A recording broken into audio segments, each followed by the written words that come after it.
ನಮಸ್ತೆ ವೀಕ್ಷಕರೇ, welcome to my channel the food technologist. ವೀಕ್ಷಕರೇ, ತುಂಬ ಟೈಮಲ್ಲಿ ಆಲ್ಮೋಸ್ಟ್ ಎಲ್ಲರೂ ಈ ORS ಕುಡ್ದೇ ಇರ್ತೀರಾ ಅಲ್ವಾ? ಏನಾದರೂ ಸುಸ್ತಾಗಿದ್ರೆ ಅಥವಾ ಆಯಾಸ ಆಗಿದ್ರೆ ಅಥವಾ ಲೂಸ್ ಮೋಷನ್ ಥರ ಆದರೆ ಸಣ್ಣ ಮಕ್ಕಳಿಗೂ ಕೂಡ ಈ ORS ಕೊಟ್ಟಿರ್ತೀರಾ, ದೊಡ್ಡವರು ಕೂಡ ಈ ORSನ ಕುಡ್ದಿರ್ತೀರಾ. ಯಾಕೆಂದರೆ ಈ ORS ಕುಡಿಯೋದ್ರಿಂದ ಸುಸ್ತು ಕಮ್ಮಿ ಆಗುತ್ತೆ ಅಥವಾ ಡಿಹೈಡ್ರೇಷನ್ ಪ್ರಾಬ್ಲಮ್ ಇಂದ ಸಫರ್ ಆಗ್ತಾ ಇದ್ರೆ ಅದು ಕೂಡ ಕಡಿಮೆ ಆಗುತ್ತೆ. ಹಾಗೆ ಮತ್ತೆ ಈವನ್ ಡಾಕ್ಟರ್ ಕೂಡ ಸಲಹೆ ಕೊಟ್ಟಿರ್ತಾರೆ ಈ ಒಂದು ORS ಕುಡಿಲಿಕ್ಕೆ. ಆದರೆ ಮಾರ್ಕೆಟ್ಗಳಲ್ಲಿ ಅಂದರೆ ಈ ಫಾರ್ಮಸಿ ಅಥವಾ ಸ್ಟೋರಲ್ಲಿ ನೀವು ನೋಡಬಹುದು, ಹಣ್ಣಿನ ರಸದ ಪ್ಯಾಕೆಟ್ ಮೇಲೂ ಕೂಡ ORS ಅಂತ ಬರೆದಿರ್ತಾರೆ. ಅದನ್ನು ನೀವು ಗಮನಿಸಿರ್ತೀರಾ ವೀಕ್ಷಕರೇ? ಹೈದರಾಬಾದ್ ಮೂಲದ ಪೀಡಿಯಾಟ್ರಿಷಿಯನ್ ಡಾಕ್ಟರ್ ಶಿವರಂಜನಿ ಸಂತೋಷ್ ಕಳೆದ 8 ವರ್ಷಗಳಿಂದ ಈ ನಕಲಿ ORS ಬಳಕೆಯ ಕುರಿತು ಕಾನೂನು ಹೋರಾಟ ಮಾಡ್ತಲೇ ಬಂದಿದ್ದಾರೆ. ಏಕೆಂದರೆ ಹಲವಾರು ಫುಡ್ ಕಂಪನಿಗಳು ತಮ್ಮ ಸಕ್ಕರೆ ತುಂಬಿದ ಪಾನೀಯಗಳಿಗೆ ORS ಅಂತ ಬರೆದು ಮಾರಾಟ ಮಾಡ್ತಾ ಇದ್ರು. ಆಕ್ಚುಲಿ ನಿಜವಾದ WHO ಶಿಫಾರಸು ಮಾಡಿದ ORS ಪ್ಯಾಕ್ನಲ್ಲಿರುವಂತಹ ಸಕ್ಕರೆ ಅಂಶಕ್ಕಿಂತ ಈ ನಕಲಿ ORS ಡ್ರಿಂಕಲ್ಲಿ 10 ಪಟ್ಟು ಹೆಚ್ಚು ಸಕ್ಕರೆ ಅಂಶ ಇರುತ್ತೆ. ಇದರ ಪರಿಣಾಮ ಮಕ್ಕಳಿಗೆ ಡಯೇರಿಯಾ ಇನ್ನೂ ಹೆಚ್ಚಾಗಿ ಮಕ್ಕಳು ಆಸ್ಪತ್ರೆ ಸೇರುವಂತಹ ಪರಿಸ್ಥಿತಿ ಕೂಡ ಬರ್ತಾ ಇತ್ತು. ಇವರ ಈ ಹೋರಾಟಕ್ಕೆ ಫಲ ಸಿಕ್ಕಿದೆ ಅಂತಲೇ ಹೇಳ್ಬೋದು. ಹೌದು, ಯಾಕೆಂದರೆ FSSAI food safety and standard authority of India ಈಗ ಕಂಪನಿಗಳಿಗೆ ಎಚ್ಚರಿಕೆ ಕೊಟ್ಟಿದೆ.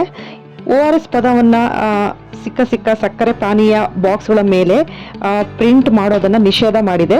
ಅಂಟಿಲ್ ಅನ್ಲೆಸ್ ಅದು ಪ್ರಾಪರ್ ಮೆಡಿಕಲ್ ಕಾಂಪೋಸಿಷನ್ ORS ಆಗಿದ್ರೆ ಮಾತ್ರ ಪ್ರಿಂಟ್ ಮಾಡಬಹುದು, ಇಲ್ಲದೆ ಹೋದರೆ ಪ್ರಿಂಟ್ ಮಾಡೋ ಹಾಗಿಲ್ಲ ಅಂತ ಶಿಫಾರಸು ಮಾಡಿದೆ.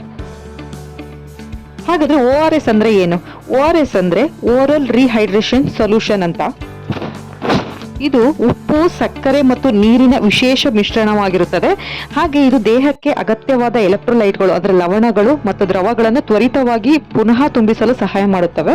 ಹಾಗಾಗಿ ಇದನ್ನ ನಮ್ಮ ದೇಹದಲ್ಲಿ ನೀರಿನ ಕೊರತೆ, ಅತಿಸಾರ ಅಂದರೆ ಡಯೇರಿಯಾ, ವಾಂತಿ ಅಥವಾ ಅತಿಯಾದ ಬೆವರುವಿಕೆಯಿಂದ ಅಂದರೆ ಸ್ವೆಟ್ಟಿಂಗ್ ಉಂಟಾಗೋದ್ರಿಂದ ಮತ್ತೆ ಡಿಹೈಡ್ರೇಷನ್ ಅಂದರೆ ನಿರ್ಜಲೀಕರಣ ಚಿಕಿತ್ಸೆ ನೀಡಲು ಈ ಒಂದು ORSನ ಯೂಸ್ ಮಾಡಲಾಗುತ್ತೆ. ಹಾಗಾದ್ರೆ ಮಾರ್ಕೆಟ್ನಲ್ಲಿ ಅಸಲಿ ಮತ್ತು ನಕಲಿ ORSನ ಗುರುತಿಸೋದು ಅಂದರೆ ಐಡೆಂಟಿಫೈ ಮಾಡೋದು ಹೇಗೆ ನೋಡೋಣ ಬನ್ನಿ.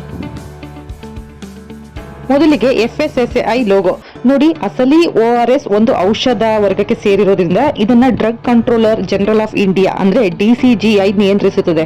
ಹಾಗಾಗಿ ಅದರ ಮೇಲೆ FSSAI ಅಂದ್ರೆ food safety and standard authority of India logo ಇರುವುದಿಲ್ಲ.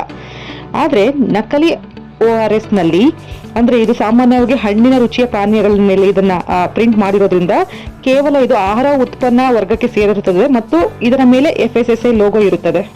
ಎರಡನೇದಾಗಿ WHO ಫಾರ್ಮುಲಾ ಲೇಬಲ್ ಅಂದ್ರೆ world health organisation formula label ನೋಡಿ. ಅಸಲಿ ORS ಪ್ಯಾಕೆಟ್ನ ಮೇಲೆ ದೊಡ್ಡದಾಗಿ ಬೇಸ್ಡ್ ಆನ್ WHO ಫಾರ್ಮುಲಾ ಅಂದ್ರೆ ವಿಶ್ವ ಆರೋಗ್ಯ ಸಂಸ್ಥೆಯ ಸೂತ್ರದ ಆಧಾರದ ಮೇಲೆ ಅಥವಾ WHO ರೆಕಮೆಂಡೆಡ್ ಫಾರ್ಮುಲಾ ಎಂದು ಬರೆದಿರುತ್ತದೆ.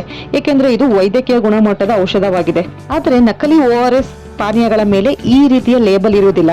ಬದಲಿಗೆ ಸಣ್ಣ ಅಕ್ಷರಗಳಲ್ಲಿ this is not an a ORS ಅಂದ್ರೆ ಇದು ORS ಅಲ್ಲ ಅಥವಾ ನಾಟ್ ಎ WHO ಓರಲ್ ರೀಹೈಡ್ರೇಷನ್ ಸಾಲ್ಟ್ಸ್ ಎಂಬ ಎಚ್ಚರಿಕೆ ಇರಬಹುದು. ನಾನಿಲ್ಲಿ ಕೆಲವೊಂದು ನಕಲಿ ಮತ್ತೆ ಅಸಲಿ ORS ಪ್ಯಾಕೆಟ್ಗಳ ಭಾವಚಿತ್ರವನ್ನು ತೋರಿಸ್ತಾ ಇದ್ದೀನಿ for your reference. Thank you for watching my video.